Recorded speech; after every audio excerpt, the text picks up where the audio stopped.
मैंने अपने मोहल्ले के 3-4 लड़कों को अपनी झूठी मोहब्बत के चक्कर में फंसा रखा था। उनसे मैं पैसे बटोरती रहती थी। एक दिन मेरी शादी मेरे पापा के दोस्त के बेटे से तय हो गई। शादी होने वाली थी, लेकिन शादी वाले दिन ही मेरे सारे आशिक मेरे घर आ गए और फिर मेरे पापा ने अपनी इज्जत बचाने के लिए मेरी शादी एक ऐसे आदमी से कर दी जिसे देखकर मेरी चीख निकल गई। मैं सदमे से बेहोश हो गई। मेरा नाम संजना है। मैंने एक गरीब घराने में आँख खोली। मेरे पापा शहर के किसी बंगले में माली थे और मेरी माँ सिलाई किया करती थी। हम 3 बहनें थे और 2 भाई थे। मेरा नंबर दूसरा था। मैं जिस घर से थी वहाँ 2 वक्त का खाना भी मुश्किल से मिलता। जैसे जैसे बड़ी होती गई इस गरीबी से मुझे नफरत भी बढ़ने लगी। कभी कभी तो मैं भगवान से शिकायत करती कि मुझे इस गरीबी में क्यों पैदा किया। मेरे सारे भाई बहन इस गरीबी भरी जिंदगी में खुश थे, मगर मैं खुश नहीं थी। मेरे सपने तो बहुत बड़े बड़े थे, और होते भी क्यों नहीं, मैं थी ही इतनी खूबसूरत। मेरी दादी कहा करती थी कि संजना को तो किसी महल में होना चाहिए था। कभी कभी मैं खुद भी सोचती कि ये छोटा सा घर मेरी शान के खिलाफ है। मैं बहन भाइयों में सबसे खूबसूरत थी, इसीलिए सबकी लाडली थी। मेरी खूबसूरती के पूरे खानदान में और मोहल्ले में चर्चे थे। हमारे जानने वाला हर लड़का हमारे घर रिश्ता देने के लिए बेचैन था। हर कोई मुझसे शादी के सपने देखता था, मगर मैं अपनी खूबसूरती के नशे में चूर किसी को नज़र भरकर देखना भी पसंद नहीं करती थी। सहेलियों के साथ पढ़ने के बहाने घंटों घर से बाहर रहती थी। मैं बाकी 2 बहनों के उलट कुछ ज़्यादा ही नाजुक मिजाज थी। मैं स्कूल में गरीब लड़कियों को मुंह तक नहीं लगाती थी। अमीर लड़कियों से ही दोस्ती करती थी और उनके आगे पीछे घूमती फिरती और उनकी तरह उठने बैठने रहने की कोशिश करती। जब मैं अपनी अमीर सहेलियों को देखती तो मेरे दिल में एक हुक उठती कि काश मैं भी इनकी तरह अमीर होती। मेरे पास भी ढेर सारी दौलत होती। मैं बड़ी बड़ी गाड़ियों में घूमती। मेरे आगे पीछे भी नौकरों की लाइन रहती। रोजाना अपने दिमाग में नए नए तरीके लाती कैसे मैं रातों रात अमीर हो जाऊं और इस डिब्बे जैसे घर से मुझे छुटकारा मिले। लेकिन हर बार मुझे नाकामी का मुंह देखना पड़ता। एक दिन अपनी गरीबी से तंग आकर मैंने अपने स्कूल के पास एक दुकान वाले से दोस्ती कर ली। उसका ये फ़ायदा हुआ कि आए दिन उसकी दुकान से फ्री में सामान लेने लगी। फिर धीरे धीरे मैंने स्कूल के आसपास और मोहल्ले के लड़कों से दोस्ती करना शुरू कर दी। मैं सब लड़कों से झूठी मोहब्बत के दावे करती, स्कूल से छुट्टी करती और एक एक करके उन लड़कों के साथ घूमने जाती। लड़कों से अपने शौक पूरे करवाती। लड़कों के द्वारा दिए हुए उपहारों को मैं अपने घर वालों से छुपा देती थी। मेरे घर में मेरे भाई बहन एक एक चीज़ को तरस तरस कर खाते थे और मैं अपने बॉयफ्रेंड्स के साथ खूब मौज मस्ती करती। खूब पिज्ज़ा बर्गर आइसक्रीम के मज़े उड़ाती। मतलब पूरा होने पर मैं पुराने लड़कों को छोड़ देती और नए लड़कों से दोस्ती कर लेती। लेकिन एक बार एक लड़का तो मेरे प्यार में पागल ही हो गया था। वो रो रो कर मुझसे अपने प्यार की भीख मांगता रहता। कहता, संजना, मैं तुमसे सच्चा प्यार करता हूँ, मुझे इस तरह मत ठुकराओ, मैं तुम्हारे बिना मर जाऊंगा। लेकिन मैंने उस लड़के की एक ना सुनी। और एक बार को मैं सोच भी लेती अगर वो अमीर होता। वो अमीर तो था, लेकिन गांव का अमीर था। गांव में उसकी बहुत सारी ज़मीन थी। हमारे मोहल्ले में अपनी बहन के घर आया हुआ था। लेकिन मुझे तो कोई बड़ा हाथ मारना था, कोई बिजनेसमैन फंसाना था। कुछ ऐसा करना था कि ये 2 टके के गरीब आशिकों से मेरी जान छूट जाए। मैंने उस लड़के को धमकाया था और कहा था, अगर अब वो दोबारा मेरे पीछे आया तो मैं शोर मचा दूंगी कि ये मुझे छेड़ रहा था। उस समय मैं केवल 10th क्लास में थी और अभी से मेरे दिमाग में ये खुराफातें आने लगी थीं। उसके बाद वो लड़का कभी नज़र नहीं आया। मैंने भी सूखा सांस लिया। 10वीं के बाद मैंने जिद करके कॉलेज में एडमिशन ले लिया। हालांकि मेरे घर के ये हालात नहीं थे कि मैं आगे पढ़ाई जारी रखती। कॉलेज की रंगीन दुनिया ने मेरे सपनों को और भी बढ़ा दिया। अब तो मुझे और भी बढ़ावा मिला कि कैसे किसी अमीर घर के लड़के को फंसाकर अमीर बना जा सकता है। मेरी सारी सहेलियां भी ऐसे ही करती थीं। मैं ऐसे ही किसी अमीर लड़के की तलाश में थी और फिर भगवान ने मुझे ये मौका जल्दी ही दे दिया। एक दिन कॉलेज से आई तो मेरी छोटी बहन ने बताया कि हमारा साथ वाला घर एक लड़के ने खरीद लिया है और अब वो यहीं इसी घर में रहेगा। लड़का देखने में काफ़ी स्मार्ट है। अपनी छोटी बहन की बात सुनकर मेरे कान खड़े हो गए। शाम को मैं छत पर गई तो वो लड़का मुझे छत पर खड़ा हुआ नजर आया। वो लड़का दिखने में बहुत हैंडसम लग रहा था। मेरी तो उससे आँख ही नहीं हट रही थी। अचानक उस लड़के की नज़र मेरे ऊपर पड़ गई तो मैंने जल्दी से नज़रें चुरा लीं और मैं नीचे उतर आई। मैंने अपने दिमाग में ज़बरदस्त प्लान बनाया कि सबसे पहले तो इस लड़के की पूरी जानकारी हासिल करनी चाहिए। अगर ये लड़का पैसे वाला है तो फिर इस लड़के को अपने प्यार के जाल में फंसा लेती हूँ और फिर इससे शादी भी कर लेती हूँ। मैंने पता किया तो मालूम पड़ा कि बहुत पैसे वाला है, किसी अच्छी कंपनी में काम करता है। मैंने पूरा प्लान बना लिया कि इस लड़के को जाल में फंसाकर इससे शादी जरूर करनी है। आसान तरीके से पैसा कमाने के लिए मेरे पास यही एक रास्ता था। मैं अब रोज बहाने बहाने से छत पर जाने लगी थी। मैंने महसूस किया था जैसे वो भी मुझे देखता है। धीरे धीरे बात थोड़ी आगे बढ़ी। मैं उसे देखकर मुस्कुरा देती, वो भी बदले में मुस्कुरा देता। लेकिन अभी हमारे बीच कोई बात नहीं हुई थी। एक दिन मैंने कॉलेज से छुट्टी कर ली। सुबह सोकर उठी तो मम्मी बोली, संजना पहले जल्दी से नाश्ता कर ले, फिर उसके बाद ये कपड़े छत पर डाला। मेरी कमर में दर्द हो रहा है। मुझे तो जैसे एक अच्छा बहाना मिल गया था। मैंने जल्दी जल्दी नाश्ता ख़त्म किया और फिर कपड़ों का टब लेकर ऊपर छत पर आ गई। आसपास के छतों पर पतंगबाजी हो रही थी। मैंने इधर उधर नज़र दौड़ाई, लेकिन वो लड़का मुझे कहीं नज़र नहीं आया। पता नहीं आज कहाँ चला गया। यही सोचते हुए मैं कपड़े तार पर डालने लगी। तभी मेरे पास एक पतंग आकर गिरी। मैंने उस पतंग को उठा लिया।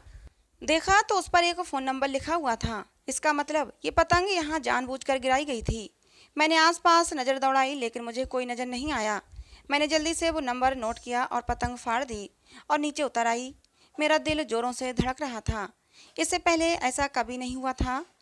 मैंने अब तक किसी से मोबाइल पर बात नहीं की थी। बात करती भी कैसे? मेरे पास अपना पर्सनल फ़ोन भी नहीं था। मैंने मम्मी से कहा, मम्मी मुझे अपना मोबाइल फ़ोन दे दो, मुझे अपनी सहेली से बात करनी है, कुछ पढ़ाई के बारे में पूछना है। मम्मी ने अपना फ़ोन मेरी तरफ बढ़ा दिया और मैं फ़ोन को लेकर जल्दी से अंदर कमरे में आ गई और दरवाज़ा अंदर से बंद कर लिया। मैंने जल्दी जल्दी पतंग वाला नंबर डायल किया। दूसरी तरफ से एक गंभीर मर्दाना आवाज़ उभरी। इंट्रोडक्शन के बाद पता चला कि जी हाँ, ये तो वही लड़का था। मैं खुश हो गई कि चलो शिकार जाल में फंस गया। अब ऐसा रोज़ ही होने लगा। मैं रोज़ रोहित से फ़ोन पर बात करती।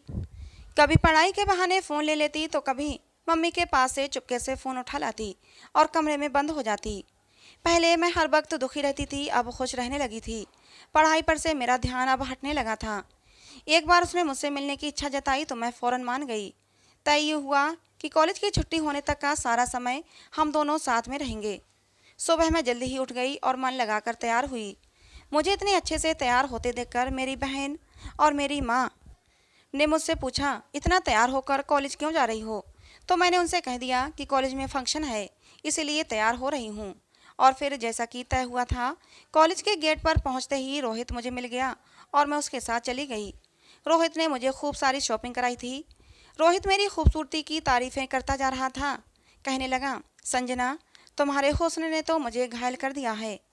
रोहित ने मुझे एक मोबाइल फ़ोन लेकर दिया। छुट्टी का टाइम हो रहा था, इसलिए मैं घर जाने के लिए उठ खड़ी हुई। रोहित ने मेरा हाथ पकड़ लिया। कहने लगा, अभी तो मन भी नहीं भरा और तुम जा रही हो। मैंने रोहित को कुछ अदाएं दिखाते हुए और उसे रिझाते हुए कहा, रोहित मैं भी तुम्हारे बिना कहाँ चैन से रह पाती हूँ, लेकिन ये दूरी कुछ दिनों की दूरी है।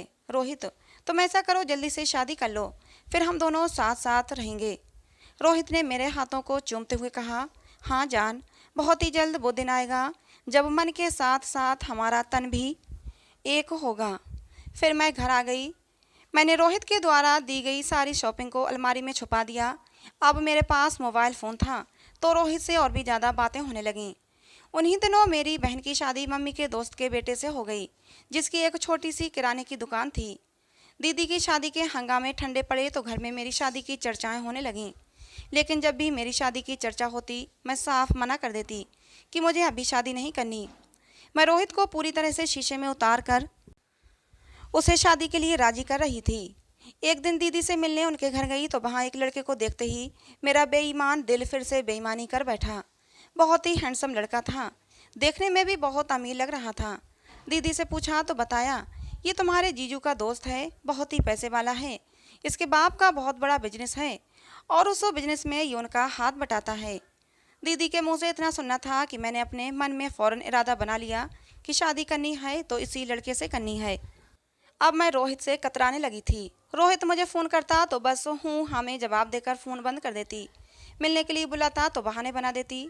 रोहित भी शायद अब भाप गया था कि मैंने उसके साथ झूठी मोहब्बत का ड्रामा किया था, लेकिन फिर भी रोहित मुझे छोड़ने पर बिल्कुल भी राजी नहीं था। वो मुझसे शादी करना चाहता था, लेकिन मैं उसे टाल रही थी। मैं बहाने बहाने से दीदी के घर जाती और दो दो दिन तक वहीं रुकी रहती।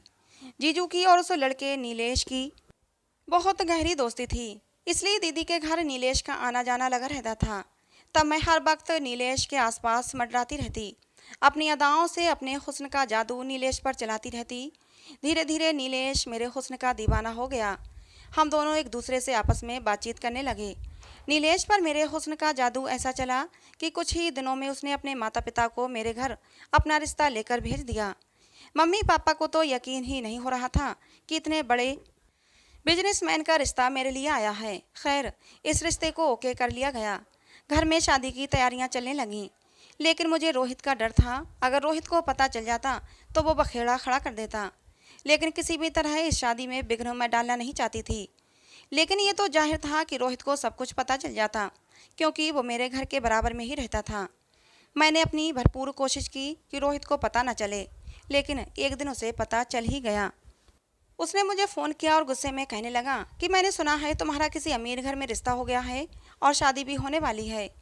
मैंने रोहित को झूठ बोल दिया कि मेरा रिश्ता नहीं हुआ, मेरी छोटी बहन का रिश्ता हुआ है। मेरी बात सुनकर रोहित थोड़ा ठंडा पड़ा। कहने लगा, संजना, मैं तुमसे सच में शादी करना चाहता हूँ। अगर तुमने किसी और के बारे में सोचा भी तो मैं तुम्हारे घर वालों को सब कुछ सच सच बता दूंगा। ऐसे ही रोहित से बहाने करते करते मेरी शादी का दिन भी करीब आ गया। मेरे दिल में खौफ बढ़ने लगा था कि अगर उसे पता चल गया तो क्या होगा। उसकी दी गई धमकी से मुझे बहुत तो डर महसूस होता था। मैंने घर से भी निकलना बंद कर दिया। एक दिन नीलेश अपनी बहन के साथ हमारे घर आया। नीलेश मुझे शादी की शॉपिंग पर ले जाना चाहता था। नीलेश के साथ जाने के लिए मैं खुशी खुशी तैयार हो गई।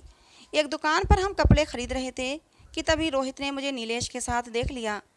इससे पहले कि रोहित मेरे पास आता, मैं जल्दी से नीलेश को लेकर दूसरी दुकान में घुस गई।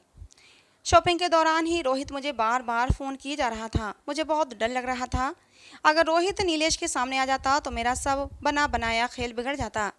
घर आकर मैंने रोहित को फ़ोन किया। मैंने सोच लिया था कि मुझे रोहित को क्या बोलना है।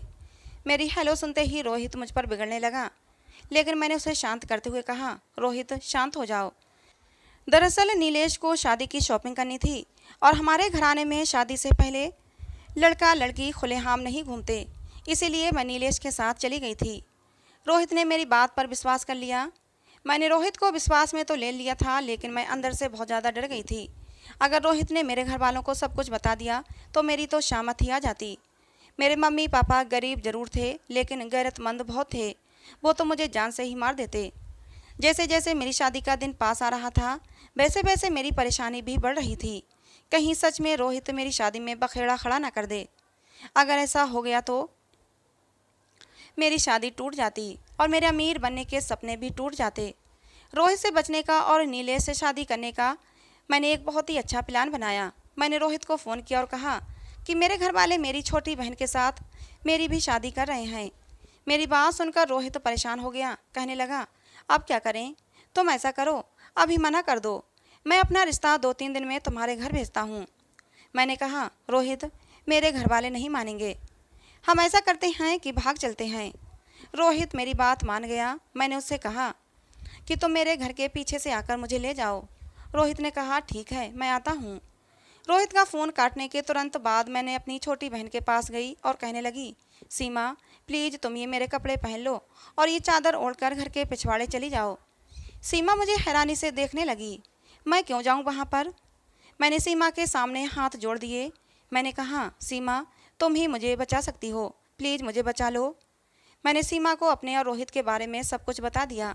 सीमा बहुत देर तक मुझे हैरान होकर देखती रही। मेरी बात सुनकर वो बहुत ज़्यादा परेशान भी हो चुकी थी। अगर मम्मी पापा को पता चल गया तो क्या होगा? मैंने उसे जैसे तैसे समझाया। सीमा को मुझ पर तरस आ गया। सीमा कहने लगी, दीदी, फेरों से आधा घंटा पहले आप रोहित को बुला लो। मैं आधे घंटे तक रोहित को बातों में लगाए रखूँगी। तब तक आप दोनों की शादी हो जाएगी और फिर बाद की बाद में देखी जाएगी। फिलहाल मुझे सीमा की बात पसंद आई।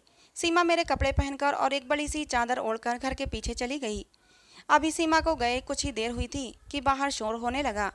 शायद मेरे ससुराल वाले जल्दी से फेरे करवाकर विदाई के लिए जोर डाल रहे थे। थोड़ी देर में पंडित जी मंडप में बैठ चुके थे और फिर दूल्हा भी आ गया। नीलेश के चेहरे पर सेहरा पड़ा हुआ था। मुझे बहुत अजीब लगा।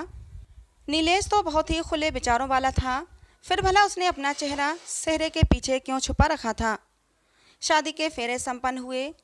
काफ़ी देर हो गई थी लेकिन सीमा अभी तक नहीं आई थी। मुझे उसकी फिक्र हो रही थी, कहीं रोहित उसके साथ कुछ गलत ना कर दे। मेरी विदाई का टाइम भी आ गया लेकिन सीमा मुझे कहीं नज़र नहीं आई। मुझे घर वालों के रवैये भी बहुत ही अजीब लग रहे थे। मेरी माँ मुझसे नज़रें नहीं मिला रही थी।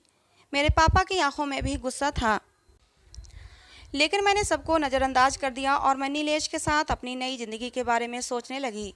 विदा होकर मैं अपनी ससुराल आ गई। सुहाग की सेज पर बैठकर मैं नीलेश का इंतजार करने लगी। घूंघट हटाकर देखा, बहुत ही सुंदर कमरा था। महंगे सामान से कमरे को डेकोरेट किया गया था।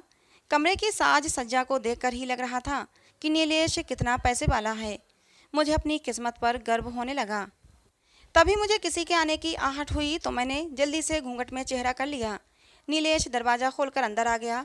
वो मेरे पास आकर बैठ गया और उसने मेरा घूंघट हटा दिया। लेकिन जैसे ही आने वाले इंसान ने मेरा घूंघट हटाया और उस पर मेरी नज़र पड़ी तो मेरी चीख निकल गई, क्योंकि वो नीलेश तो बिल्कुल भी नहीं था और ना ही रोहित था। चीख मारकर मैं बेड से नीचे उतर गई और उससे पूछा, कौन हो तुम? मेरे चीखने से वो लड़का बहुत ज़्यादा डर गया था। कहने लगा, मैं तुम्हारा दूल्हा हूँ, तुम मेरी दुल्हन हो। तुम संजना हो ना, मेरी संजना। उस लड़के के बोलने के अंदाज से मैं फ़ौरन भाप गई कि ये लड़का अब नॉर्मल है। मेरे सिर पर तो आसमान ही गिर पड़ा था। ये कैसा मजाक किया था मेरे घर वालों ने मेरे साथ। नीलेश के बजाय पागल लड़के के साथ मेरी शादी क्यों कर दी थी। मैंने कहा, कौन हो तुम? मैं तुम्हारी दुल्हन नहीं हूँ और ना ही तुम मेरे दूल्हा हो। बताओ, मेरा दूल्हा कहाँ है? नीलेश कहाँ है? मेरी बात सुनकर वो लड़का जोर जोर से तालियां बजाने लगा। कहने लगा, तुम गंदी दुल्हन हो, इसलिए दूल्हा तुम्हें छोड़कर भाग गया। मैं उस लड़के को धक्का देकर बाहर निकल आई और उसे अंदर कमरे में ही बंद कर दिया, क्योंकि वो मेरे पीछे पीछे मुझे पकड़ने के लिए दौड़ रहा था। मैंने सारे कमरे देख डाले लेकिन घर में कोई नहीं था। इतने बड़े घर में मैं और वो पागल लड़का था, सोचकर ही मैं कांपने लगी। मैंने जोर से चीख कर कहा, कोई है? तभी एक अधेड़ उम्र औरत निकलकर सामने आई। कहने लगी, बीबी जी, आपको क्या चाहिए? वो औरत शायद घर की नौकरानी थी। मैंने कहा, मैं यहाँ कैसे आई? मेरी तो शादी हुई थी। वो औरत कहने लगी, बीबी जी, आपकी हमारे छोटे साहब से ही तो शादी हुई है, अब आप हमारी छोटी मालकिन हैं। उस औरत की बात सुनकर मैं गेट की तरफ भागी। मैं यहाँ से निकल जाना चाहती थी। मेरा दम घुट रहा था, लेकिन मेन गेट पर बड़ा सा ताला मेरा मुंह चिढ़ा रहा था। मैं सर पकड़कर वहीं बैठ गई। वो औरत बोली, बीबी जी, छोटे साहब की बड़ी बहन ने ये ताला लगवाया है। उन्होंने कहा था कि आप यहाँ से कहीं नहीं जाएंगी। मैंने जल्दी से उस औरत से उसका फ़ोन मांगा और अपने घर नंबर डायल किया, लेकिन मेरी आवाज़ सुनते ही मेरी माँ मुझ पर बरस पड़ी। शर्म नहीं आती तुझे? खबरदार जो दोबारा फ़ोन किया तो तू हमारे लिए मर गई है और हम तेरे लिए मर गए हैं। अरे, तूने तो अपने बाप को समाज में सर उठाकर चलने के काबिल नहीं छोड़ा। तो जैसी औलाद भगवान किसी को न दे। ये कहकर मम्मी रोने लगी थीं और उन्होंने फ़ोन काट दिया। मुझे कुछ भी समझ नहीं आ रहा था, ये सब क्या हो रहा है। मैंने अपनी दीदी को फ़ोन लगाया। दीदी भी उधर गुस्से में भरी बैठी थीं। कहने लगी, संजना, तूने हम सबकी नाक कटवा दी। मैं अपनी ससुराल में किसी से आंख उठाकर बात नहीं कर पा रही हूँ। तुझे पता है तेरे जीजा और नीलेश की कितनी अच्छी दोस्ती थी। उनकी दोस्ती में भी दरार आ गई थी। दीदी की बातें सुनकर मुझे और भी ज़्यादा घबराहट होने लगी थी। मैं बोली, दीदी प्लीज़ मुझसे बात तो करो, मैं घुट घुट कर मर जाऊंगी। और सीमा कैसी है? प्लीज़ मुझे बताओ, सीमा ठीक तो है ना? हाँ, सीमा बिल्कुल ठीक है, लेकिन जो तुमने उसके साथ किया था उसके चलते उसका ठीक होना बहुत बड़ी बात है। लेकिन शायद वो मासूम थी, इसलिए भगवान को उस पर दया आ गई और वो बच गई।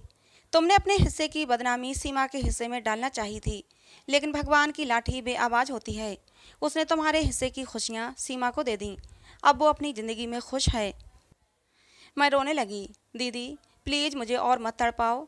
बताओ मेरे साथ क्या हुआ है। मेरी शादी उस पागल लड़के से क्यों कर दी गई? मेरी शादी तो नीलेश से होने वाली थी। दीदी बोली, अपने कारनामे सुनना ही चाहती हो तो सुनो।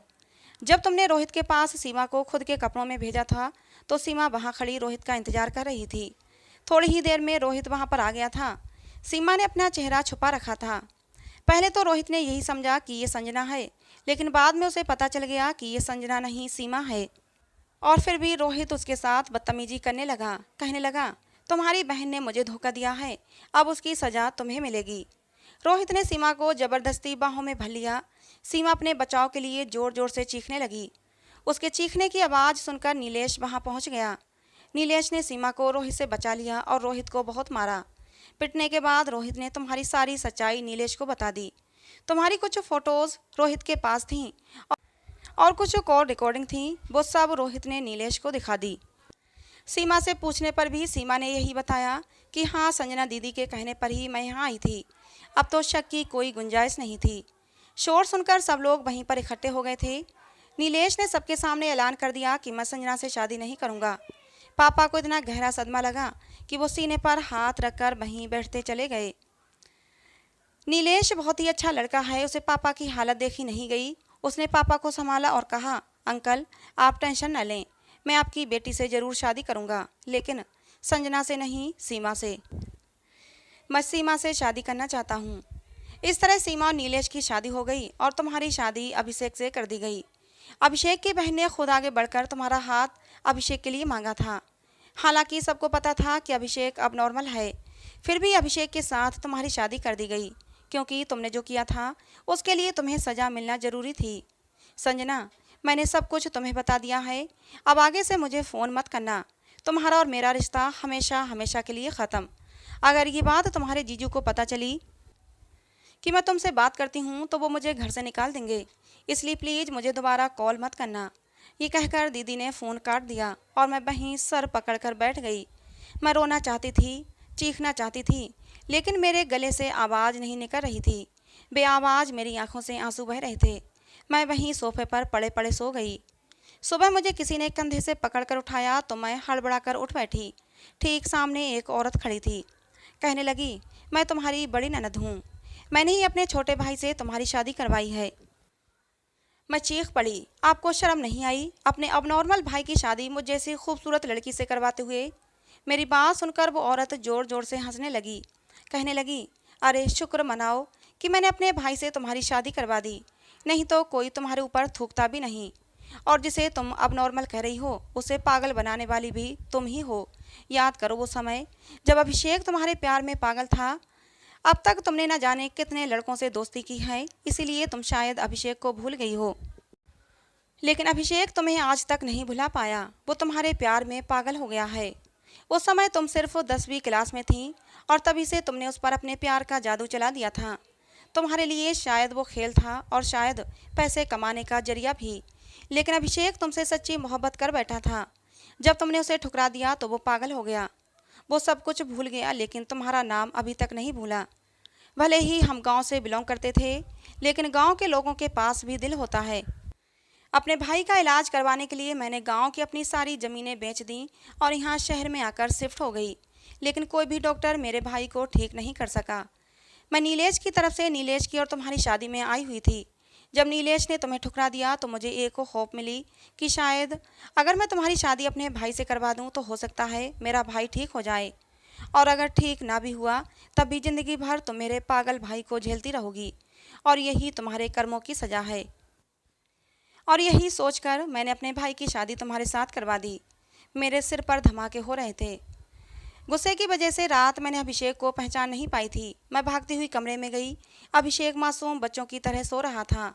मुझे याद आ गया, हाँ ये वही अभिषेक था जो मेरे सामने गिड़गिड़ा कर अपने प्यार की भीख मांग रहा था, लेकिन उस समय मुझे उस पर जरा भी दया नहीं आई थी। मेरी आंखों में आंसू आ गए। भगवान ने मेरे किए की सज़ा मुझे दे दी थी। शायद अब अभिषेक ही मेरा नसीब है। हमारी शादी को अब 6 महीने हो चुके हैं। मेरे घर पर कोई नहीं आता, ना मेरे माँ बाप, ना मेरे भाई बहन और ना ही मेरी ननद। कभी कभी जब उसे अपने भाई से मिलना होता है तो वो अभिषेक को अपने घर बुला लेती है। मैं अकेली से बड़े से घर में इधर से उधर घूमती रहती हूँ। भगवान ने मुझे पैसा तो दे दिया, लेकिन मेरी किस्मत में प्यार नहीं दिया, ना ही अपनों का, ना ही पति का प्यार। भगवान से रोज़ रो रो कर दुआएं मांगती हूँ कि मेरे अपराधों को क्षमा कर दे। मैंने आज तक न जाने कितने मासूमों का दिल तोड़ा है। हर आने वाला दिन एक नई आशा लिए आता है कि शायद भगवान को मुझ पर दया आ जाए, वो मेरे अपराधों को क्षमा कर दे और अभिषेक को ठीक कर दे। मैं दिल से दुआ करती हूँ कि मेरा अभिषेक बस अब ठीक हो जाए। भले ही अभिषेक अब नॉर्मल है, वो बच्चों जैसी हरकतें करता है, लेकिन मेरे दिल में कहीं ना कहीं अभिषेक अपनी जगह बना चुका है। मैं उससे मोहब्बत करने लगी हूँ। मैं अभिषेक का बहुत ध्यान रखती हूँ, बिल्कुल छोटे बच्चों की तरह उसकी केयर करती हूँ। जिस दिन अभिषेक बिल्कुल ठीक हो जाएगा, उस दिन मैं समझ जाऊंगी कि मेरा भगवान मुझसे राजी हो गया है और उसने मुझे माफ़ कर दिया है। दोस्तों, आप लोग भी मेरे लिए प्रार्थना करें कि भगवान मुझे माफ़ कर दे और मेरे अभिषेक को ठीक कर दे। तो दोस्तों, आज की ये कहानी कैसी लगी कमेंट बॉक्स में ज़रूर बताना। कहानी पसंद आई हो तो प्लीज़ लाइक करना। ऐसी और कहानियों के लिए हमारे चैनल को सब्सक्राइब करना। कहानी को अंत तक सुनने के लिए आप लोगों का बहुत बहुत धन्यवाद। मिलते हैं दोस्तों अगली किसी नई कहानी में।